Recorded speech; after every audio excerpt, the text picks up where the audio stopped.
morceau magnifique. C'est vrai, nous avons tellement besoin de la grâce de Dieu. Et c'est une grâce qui est tellement belle, tellement forte, qui prend tellement toute notre vie que souvent on l'oublie. On oublie que tout est grâce. Et être dans cette église ce matin, c'est aussi une grâce du Seigneur. Alors j'aimerais demander, qui aime l'église adventiste de Franconville? Alors, vous voyez là, je n'ai pas vu les mains se lever comme je l'espérais. J'ai foi quand même que si vous êtes là, c'est que vous aimez un peu l'église adventiste de Franconville. Beaucoup. Est-ce que quelqu'un ici connaît la définition du mot chauvin? Être chauvin. C'est quoi être chauvin? J'écoute. Alors j'ai entendu beaucoup de oui, oui, oui, et maintenant j'entends plus personne. Qu'est-ce qu'être chauvin? Ah, il n'y a pas de réponse. Je vais vous donner la définition qu'on trouve dans le dictionnaire. Quelqu'un de chauvin, c'est quelqu'un qui a ou qui manifeste un patriotisme excessif, aveugle, intransigeant, voire même agressif. C'est aussi quelqu'un qui manifeste une admiration excessive, exclusive, pour sa ville, pour sa région. On va souvent dire des joueurs sportifs ou des comment ça s'appelle, les supporters de sport, qu'ils sont chauvins. Parce que généralement, ils vont avoir toute la panoplie, le t-shirt, la casquette, la tasse à l'effigie d'eux, etc. Ça, c'est le chauvinisme. Et il y a un peuple qui est très chauvin, c'est les Américains. Ils sont très chauvins de leur pays, déjà, de leur nation. Ils sont aussi très chauvins de leurs écoles, de leurs églises. Ils sont très patriotes et ils aiment beaucoup faire étalage de ce à quoi ils sont affiliés. Pourquoi? Parce qu'en fait, non seulement ils adhèrent à une entité, que ce soit une école, une église ou autre, mais en plus, ils adhèrent à l'histoire de cette entité.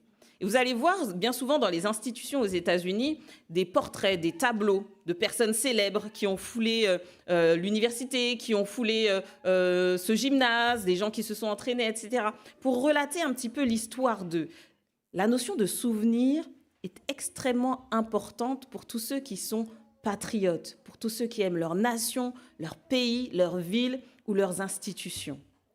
Et aujourd'hui, alors que nous sommes ici à l'église adventiste de Franconville, nous ne voulons pas oublier que l'église de Franconville, même si nous en sommes très fiers, n'est pas seule, elle n'est pas isolée.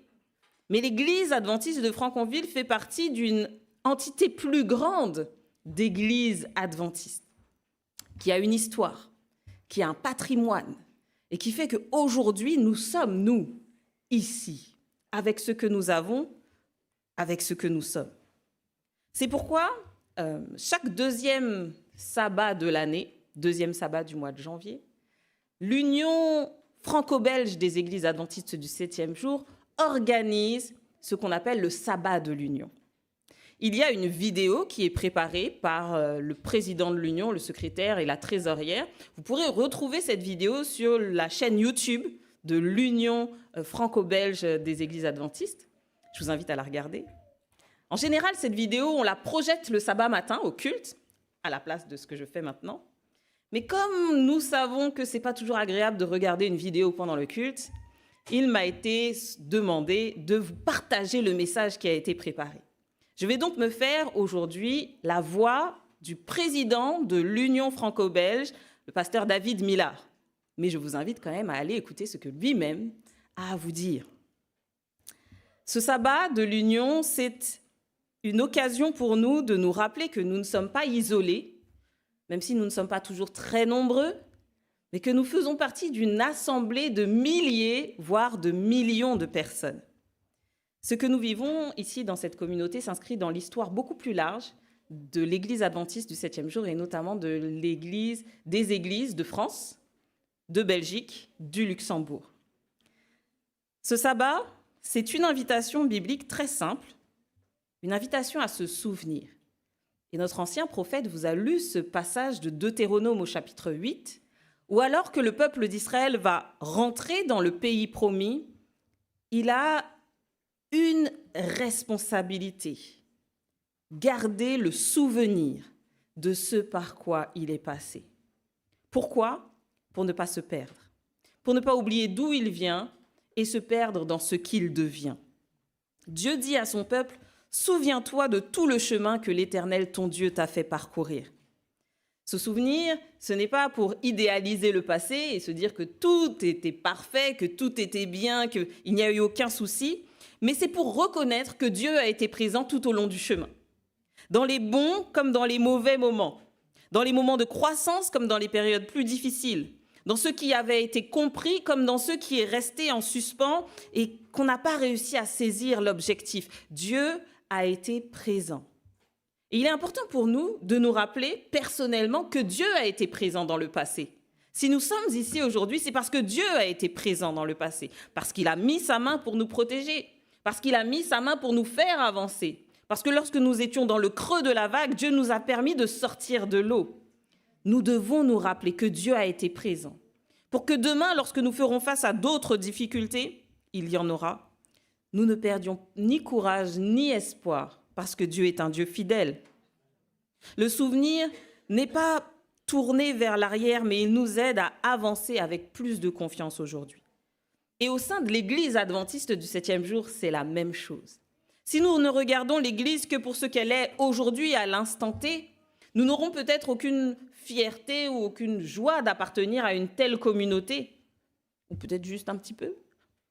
Mais si nous nous rappelons de tout ce qui a été fait, tout ce qui a été dit, de tout ce qui a été traversé, si nous nous rappelons des personnes qui ont marqué l'histoire de notre Église et qui nous ont permis d'être élancés sur une voie de prospérité, mais surtout sur une voie de témoignage, d'évangélisation, eh bien, nous aurons beaucoup de joie à faire partie de cette Église adventiste du 7e jour.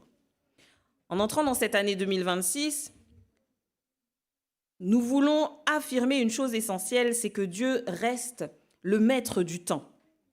Ça vaut pour notre vie personnelle, ça vaut aussi pour notre vie d'Église. Ce que Dieu a institué, il ne le détruira pas. Ce que Dieu a façonné, il ne l'enlèvera pas. Et autant dans nos vies que pour l'Église, nous croyons que nous sommes sous la direction et sous le regard de Dieu, le Père. Nous faisons parfois le constat que le christianisme semble perdre un petit peu de sa visibilité autour de nous. Et effectivement, nous marchons dans la rue, nous ne voyons pas beaucoup de personnes qui se revendiquent du Christ. Nous allons au travail et parfois nous sommes les seuls chrétiens croyants. Nous allons à l'école, nous allons au supermarché, nous faisons des activités et nous nous sentons parfois isolés et nous nous demandons, mais est-ce que quand Jésus reviendra, il y aura encore la foi sur terre? Mais en même temps, il y a une autre réalité qui existe. Il y a une soif spirituelle qui est bien là. Les gens se tournent de plus en plus vers le spirituel, même s'ils se le détournent de plus en plus des églises. Ils vont voir des voyants, ils essayent de lire entre les mains, dans les lignes des mains, ils cherchent des spiritualités alternatives, le développement personnel en tant que religion est presque proclamé. Les gens ont besoin de se sentir attachés à quelque chose de supérieur à eux-mêmes. Même si cette soif spirituelle s'exprime en dehors, souvent des cadres habituels, elle est réelle. Pourquoi ? Simplement parce que Dieu a mis en eux, Dieu a mis en chacun de nous la pensée de l'éternité. Et les gens ont soif de cela. Ils ont soif de ce qu'ils n'osent même pas appeler Dieu. Mais ils ont soif de Dieu. Ce constat n'est pas nouveau. Dès le début, les adventistes ont remarqué que s'il y avait un plus grand décalage entre Dieu et les gens, il y avait un fort désir des gens de rencontrer celui qu'ils ne voulaient pas voir comme Dieu. Et c'est pourquoi, déjà, il y a près de 150 ans maintenant, des croyants ont compris qu'il fallait rester fidèles au message biblique en adaptant les moyens pouvant le diffuser au plus grand nombre. En 1876, un homme du nom de John Andrews a quitté son pays pour venir en Europe et évangéliser du message adventiste l'Europe. C'est là qu'il a rejoint une petite communauté d'environ 50 personnes. Il n'avait pas tout compris encore de Dieu, de la foi, du message adventiste, de la volonté de Dieu, mais ils étaient sur une voie où ils avaient compris une chose, c'est que l'évangile devait être partagé. Et cette même année, Andrews a fondé la revue Signe des temps, qui plus tard est devenue les éditions Vie et Santé. Qui connaît les éditions Vie et Santé? À peu près tout le monde. Vous savez que les éditions Vie et Santé existent toujours, ici en France, à Damarie-les-Lys, parce qu'on a entendu il y a quelques années que c'était terminé, qu'on avait tout supprimé, qu'il n'y avait plus d'éditions Vie et Santé. Nous voulons casser ça aujourd'hui et réaffirmer que les éditions Vie et Santé existent toujours parce que la mission de proclamer l'Évangile, notamment avec la page écrite, est toujours d'actualité.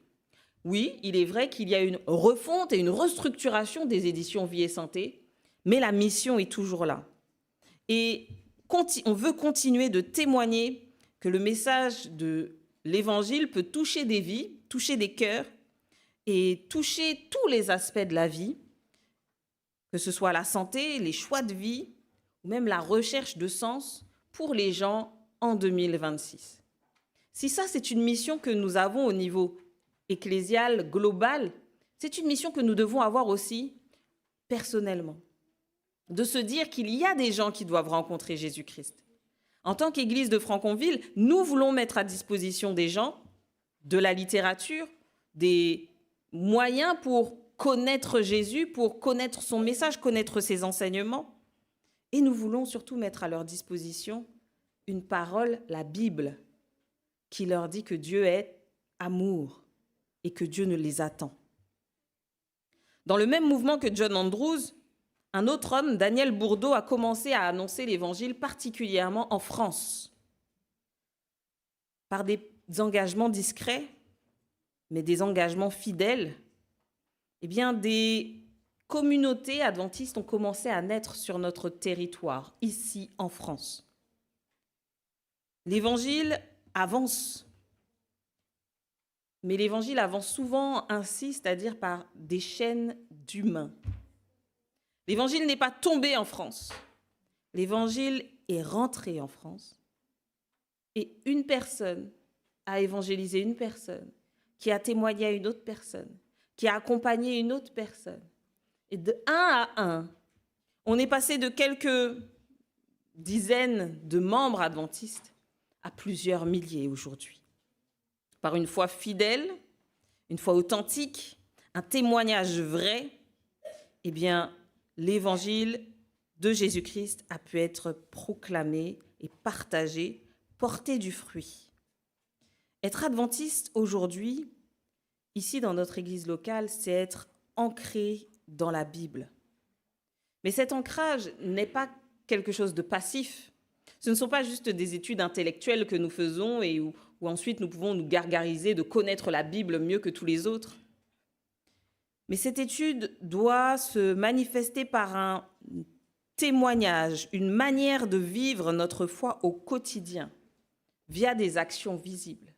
Nous l'avons dit, nous le faisons via l'évangélisation, le témoignage, le partage de l'évangile. Et juste pour vous donner un petit ordre d'idée, nous sommes environ sur le territoire de l'Union franco-belge 22 000 adventistes. C'est pas beaucoup, 22 000. C'est vraiment pas beaucoup. Mais si ces 22 000 adventistes font un adventiste, on arrive tout de suite à... Qui s'est compté ici? 44 000 adventistes. Si ces 44 000 adventistes font eux aussi un adventiste, on arrive tout de suite à 88 000. Et si à chaque fois comme ça, on se donne une mission, non pas d'évangéliser la ville, non pas de témoigner à toute la population, à tout mon quartier, une personne. Là, on va voir que l'évangile va progresser. Souvent, on veut laisser à une portion de la population, une portion des adventistes, le rôle d'être des évangélistes. Mais ce n'est pas ce que Jésus nous a demandé de faire. Il nous a demandé à chacun d'être des disciples et de faire des disciples. Une personne. Notre engagement, notre ancrage dans la Bible doit se témoigner par la mission, par le désir de partager ce que nous avons reçu, mais aussi par notre manière de vivre au quotidien en étant les mains et les pieds de Jésus, notamment via des actions vis-à-vis de la population. Au sein de l'Église adventiste, nous avons des associations qui travaillent à faire du bien. Dans notre Église locale, nous avons par exemple le Secours adventiste qui s'attaque à arrêter la souffrance de ceux qui sont auprès de nous, à leur pourvoir de la nourriture, à leur pourvoir du vêtement, à leur pourvoir un soutien social, une présence, des gens qui comptent pour eux, pour qui eux ils comptent. C'est tellement important. Plus largement, c'est l'association ADRA qui aujourd'hui fonctionne non seulement en France, mais dans le monde entier pour les personnes les plus vulnérables. Et on ne le fait pas pour se donner une bonne conscience. Jésus ne le faisait pas du bien pour se donner une bonne conscience. Mais on le fait parce que servir l'autre est une conséquence naturelle d'une rencontre avec Christ. Mes amis, si nous n'avons pas envie de servir l'autre, si nous n'avons pas envie de faire du bien, si nous n'avons pas envie d'aider ceux qui sont malheureux, c'est qu'il y a un problème dans notre relation avec Jésus. Parce que si nous devenons comme Jésus, Jésus ne passait pas devant les foules sans s'arrêter. Au contraire, il s'arrêtait toujours. Le service qui est rendu au niveau local, au niveau national, au niveau mondial, est en réponse aux besoins toujours plus croissants de ce monde. Et on l'entend aux actualités. Si ce n'est pas la guerre, c'est la précarité. Si ce n'est pas la précarité, ce sont des épidémies. Si ce ne sont pas des épidémies, c'est l'immigration, c'est les catastrophes naturelles. C'est toutes sortes de choses qui font que, comme Jésus l'a dit, vous aurez toujours les pauvres avec vous. Et parce que nous aurons toujours les pauvres avec nous, nous devons avoir ce cœur de Jésus pour les pauvres. Ce cœur de Jésus pour soutenir ceux qui sont dans la détresse, ceux qui sont dans la difficulté, ceux qui sont dans la souffrance. Jésus ne nous accueillera pas dans son royaume si nous n'avons pas pu baisser les yeux sur ceux qui étaient à côté de nous. Et d'ailleurs, il le dit dans Matthieu au chapitre 25, et cette parabole des brebis et des boucs. Toutes les fois où vous avez fait ceci à ces plus petits de mes frères, c'est à moi que vous l'avez fait. Notre Église s'engage donc dans la défense de ceux qui sont faibles, de ceux qui souffrent, de ceux qui sont dans la difficulté. Et elle s'engage aussi, depuis longtemps maintenant, dans la défense de la liberté de conscience et la liberté de religion. Je trouve intéressant que l'Union franco-belge essaye de nous témoigner de cette association, l'AIDLR. Peut-être que vous en avez déjà entendu parler, qui est l'Association internationale pour la défense de la liberté religieuse. Alors, ça fait bizarre de parler de liberté religieuse dans un pays où, techniquement, on est déjà libre, où on peut vivre sa foi comme on le veut, où on peut exprimer ses croyances et vivre en adéquation avec ses croyances librement. Mais défendre la liberté religieuse, ce n'est pas défendre un privilège, c'est vraiment affirmer que chaque être humain a une dignité qui ne se négocie pas. Et si ces engagements semblent être lointains, eh bien nous pouvons quand même remarquer que ces engagements nous concernent directement. Parce que si nous pensons être libres, nous ne le sommes pas tous. Certains sont stigmatisés à cause de leurs croyances. Certains sont rejetés à cause de leur religion. Certains sont mis au banc de la société à cause du Dieu qu'ils veulent servir ou qu'ils ne veulent pas servir. Et en tant qu'adventistes du 7e jour, nous voulons croire que si Jésus nous a affranchis, c'est pour que nous soyons réellement libres. Pas seulement libres de le suivre, mais libres aussi de ne pas le suivre. Et ce n'est pas à nous de juger la manière dont les gens utilisent leur liberté. Notre rôle à nous, c'est de nous assurer que cette liberté est à disposition de tous. Parce que Jésus n'est pas mort en vain. Jésus n'a pas donné sa vie en vain, mais il a donné sa vie pour dire à chacun qu'il respecte le choix que nous voulons faire, qu'il nous permet de faire ses choix et il respecte ses choix. C'est aussi aimer, protéger et témoigner de Jésus à l'autre, même si l'autre est différent, lorsque nous voulons défendre son droit à croire ce qu'il veut croire. Sa différence ne doit pas nous mener à l'intolérance, mais sa différence doit nous amener à l'aimer davantage. L'AIDLR œuvre dans de nombreux pays, en France aussi, en partenariat avec toutes sortes d'associations religieuses ou culturelles, pour s'assurer que chacun ait le droit de vivre en liberté. La mission ne se résume cependant pas seulement à des structures ou à des institutions. Mais la mission de l'Église adventiste commence ici, elle commence maintenant. Elle commence avec nous. Elle se continue et se poursuit avec nous. La mission que nous avons n'est pas de convaincre tout le monde, même si parfois nous en avons l'impression. Notre mission n'est pas de convaincre, c'est de partager la vérité. Le rôle de conviction, c'est le Saint-Esprit qu'il a. Notre rôle à nous, c'est d'être une lumière, une présence crédible, honnête, fidèle, avoir un témoignage cohérent entre ce que nous professons et ce que nous vivons. Dieu, lui, il appelle à travers nous, mais il ne force jamais. Et notre responsabilité, c'est donc de rendre visible un Dieu qui respecte, qui aime, un Dieu qui invite. Aujourd'hui, de nombreuses personnes, notamment les plus jeunes, la nouvelle génération, cherchent une foi qui soit une foi authentique. Pas juste une foi de doctrine, pas juste une foi de crainte ou de peur, d'obligation, mais une vraie foi, une vraie relation. On ne veut plus d'une foi qui est héritée par habitude, mais on veut une foi qui est vécue, une foi qui est réfléchie. Sommes-nous prêts à accueillir ces personnes qui remettront peut-être en question nos habitudes, nos fonctionnements, nos traditions, pas par esprit de rébellion, mais simplement parce qu'ils veulent quelque chose de vrai? Sommes-nous prêts à vivre une Église qui est vraie aujourd'hui? Notre Église est forcément encore en construction. Et c'est une bonne nouvelle. En 150 ans d'existence, nous nous sommes passés de quelques dizaines de croyants à des millions de membres au sein de la planète. Mais la mission n'est pas terminée. Et oui, la mission, ce n'est pas une course aux chiffres, mais la mission, c'est une fidélité quotidienne. Elle se vit dans nos relations, dans notre manière d'accueillir l'autre, de témoigner à l'autre, dans notre service. Elle se vit aussi dans notre capacité à rester ancrés dans la parole de Dieu tout en étant attentifs aux réalités de notre monde.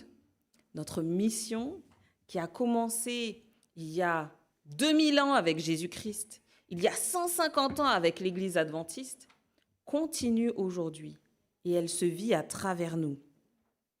Souvenons-nous des chemins par lesquels nous sommes passés. Souvenons-nous de la manière dont Dieu nous a conduits. Souvenons-nous des échecs et souvenons-nous des succès. Rappelons-nous que tout ce que Dieu nous demande, c'est de lui être fidèle comme lui, il est fidèle. Et alors, nous verrons que tous ces efforts, que ce soit pour la mission, que ce soit pour l'aide aux personnes vulnérables, que ce soit pour défendre la liberté de chaque individu, tous ces efforts porteront du fruit. Non pas par nous-mêmes, mais par l'esprit et la puissance de Dieu.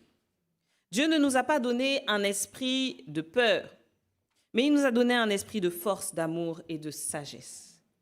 Qu'en cette année 2026, nous continuons de marcher ensemble ici à Franconville, dans cette église, mais pour la gloire de Dieu. Que nous continuions d'avancer enracinés dans la parole, attentifs aux besoins de notre entourage et engagés dans la mission que Dieu nous confie, parce que c'est la volonté de Dieu, parce que c'est l'appel de Dieu.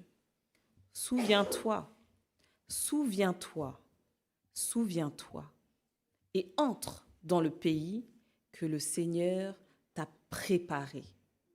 2026 est une année nouvelle et nul ne sait ce qu'il adviendra. Mais ce que nous voulons croire, c'est que nous ferons briller la lumière de Jésus-Christ dans nos vies. Nous ferons briller la lumière de Jésus-Christ dans cette église adventiste de Franconville. Et nous ferons briller la lumière de Jésus-Christ partout dans le monde. Notre église a été appelée pour préparer un peuple au retour de Jésus.